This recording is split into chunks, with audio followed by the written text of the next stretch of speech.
तूफानी रात थी। बारिश जोरों पर थी और बिजली की चमक से पुरानी हवेली के दरो दीवार नुमाया हो रहे थे। टीनो और सोनू शादी के बाद पहली बार किसी देही इलाके की सैर पे निकले थे।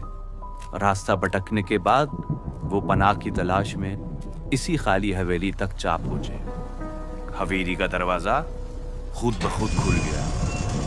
टीना ने हल्की मुस्कुराहट से कहा, शायद कोई रहता नहीं यहाँ, बस रात गुजार लेते हैं। सोनू ने कंधे अचकाए, हाँ, सुबह होते ही निकल जाएंगे। लेकिन जैसे ही वो अंदर दाखिल हुए, हवेली के अंदर एक सर्द सांस सी दौड़ने लगी। वो एक कमरे में दाखिल हुए। उन्होंने मोमबत्ती जलाई। दीवारों पर पुरानी तस्वीरी फ्रेम लटक रहे थे। चेहरे धुंधले मगर आंखें साफ नजर आ रही थी, जैसे वो जिंदा हों।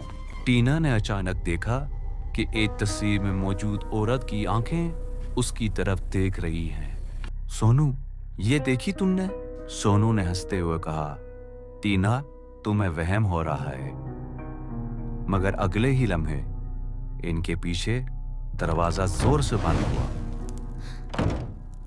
मोमबत्ती बुझ गई। अंधेरा, खामोशी और फिर किसी के कदमों की चलने की आवाज। टीना ने कांपते हाथों से मोमबत्ती दोबारा जलाई और सामने वही औरत खड़ी थी जो तस्वीर में थी। नीला चेहरा, खुली आंखें, बिखरे बाल और होंठों पर एक खौफनाक मुस्कुराहट। इसने बारी आवाज में कहा, मेरे घर में कदम क्यों रखा? सोनू ने हकलाते हुए कहा, हम सिर्फ पनाह ले आए थे। औरत हंसी, यहाँ जो आता है कभी नहीं जाता। अचानक सोनू के कंधे पे किसी ने बर्फ जैसे हाथ रख दिए। इसने मुड़कर देखा, कोई नहीं मगर आईने में इसके पीछे 3 साए झूम रहे थे।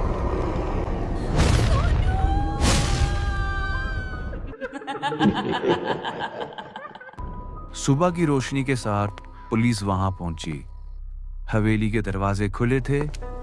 पुलिस तहकीकात के लिए हवेली के अंदर चली गई, मगर अंदर किसी इंसान का नामो निशान नहीं था। बस एक जली हुई मोमबत्ती और दीवार पर एक नई तस्वीर लगी हुई थी। इस नई तस्वीर में अब